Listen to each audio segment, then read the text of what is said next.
সবাইকে আজকের ক্লাসে সকল শিক্ষার্থীকে স্বাগতম। আমরা আজকে পড়তে যাচ্ছি অনার্স দ্বিতীয় বর্ষের নন ক্রেডিট কম্পালসরি ইংলিশের গ্রামার আইটেম আর্টিকেলের কিছু বোর্ড কোশ্চেন আমরা এক এক করে সলিউশন করব। তো আমি তোমাদেরকে বলতে চাই, আমরা যদি আমাদের বিগত 3, 4 বা 5টি সালের কোশ্চেন সেট যদি আমরা সলিউশন করি, তাহলে আমরা নিশ্চিতভাবে বলতে পারি সেটা হচ্ছে যে আমাদের 100% কমন করবে, এর বাইরে কিছুই নেই। এবং গ্রামারকে কঠিন ভাবারও প্রয়োজন নেই, কঠিনভাবে দেখারও প্রয়োজন নেই। সহজভাবে আজকে আমরা চেষ্টা করব যে অ্যানালিসিস করতে। তো আমাদের যে বইটা আছে, আমরা দেখতে পাচ্ছি ভিক্টোরি কম্পালসরি ইংলিশ। এই বইটা হচ্ছে মাত্র 70 থেকে 80 পৃষ্ঠার মধ্যে, এবং এই বইটা তোমরা পড়বে। বইটা একেবারে সহজভাবে দেওয়া আছে, সুন্দর করে পড়ে বুঝে পড়বে, এরপরে তুমি আরেকটা নিয়ে টেনশন করার প্রয়োজন নেই। তো চলো আজকে আমরা 2023 সালের জাতীয় বিশ্ববিদ্যালয়ে আমাদের যে আর্টিকেলটা এসেছে সেটা নিয়ে আমরা একটু কথা বলি।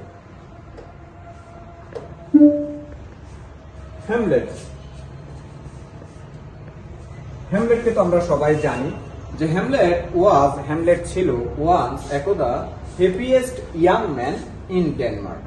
হ্যামলেট ডেনমার্কের সবচেয়ে সুখী তরুণদের মধ্যে একজন তরুণ ছিল, রাজপুত্র ছিল।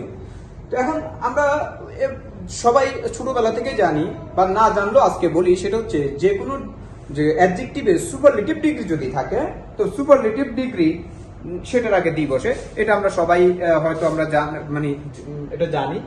যেমন হ্যাপিয়েস্ট, সুতরাং সহজ হিসাব দা বসবে। নিশ্চয়ই এটা এমন কোনো জিনিস না যেটা বুঝতে গেলে আমাকে পিএইচডি করতে হবে। এরপরে দেখো, কিন্তু বাট এ গ্রেট ট্রাবল, বড় এক সমস্যা came into his life, তার জীবনে এসেছিল।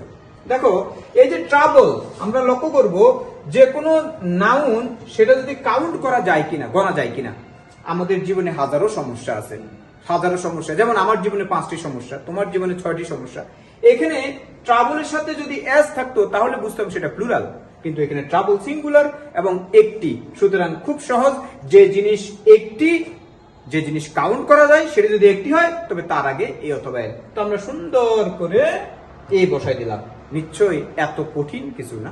তারপরে দেখো, তার জীবনে যে সমস্যাটা কি, সেটা হচ্ছে হিজ ফাদার, তার বাবা ডাইড, মারা গিয়েছিলেন হঠাৎ করে, সাডেনলি, ইন মিস্টেরিয়াস ওয়ে। এখানে লক্ষ্য করো, এই ওয়ের কথা পূর্বে বলা নাই, এই প্রথম ওয়ে আসলো, এবং ওয়ে এখানে সিঙ্গুলার, এখানে কিন্তু ওয়েস নেই। তো একটি মিস্টেরিয়াস ওয়ে, সুতরাং যেটা কাউন্ট করা যায় একটি হয়, তার আগে এ।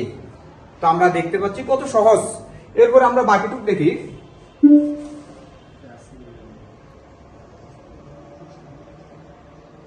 দেখো, হ্যামলেটকে জানানো হয়েছিল, হ্যামলেটকে জানানো হয়েছিল যে old king died from the bite snake. Old king, বয়স্ক রাজা, মারা গিয়েছিলেন সাপের কামড়ে। আমার প্রশ্ন, এই বয়স্ক রাজাটা কি?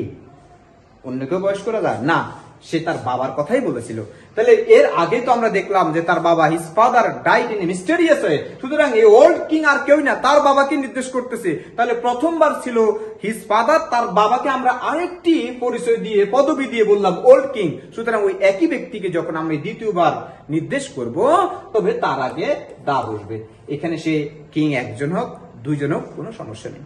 এরপরে দেখো যে from the bite of snake. এখন প্রশ্ন হচ্ছে, এই বলতো দেখি সাপের কথা কি এর আগে কোথাও এসেছে? আসে নাই।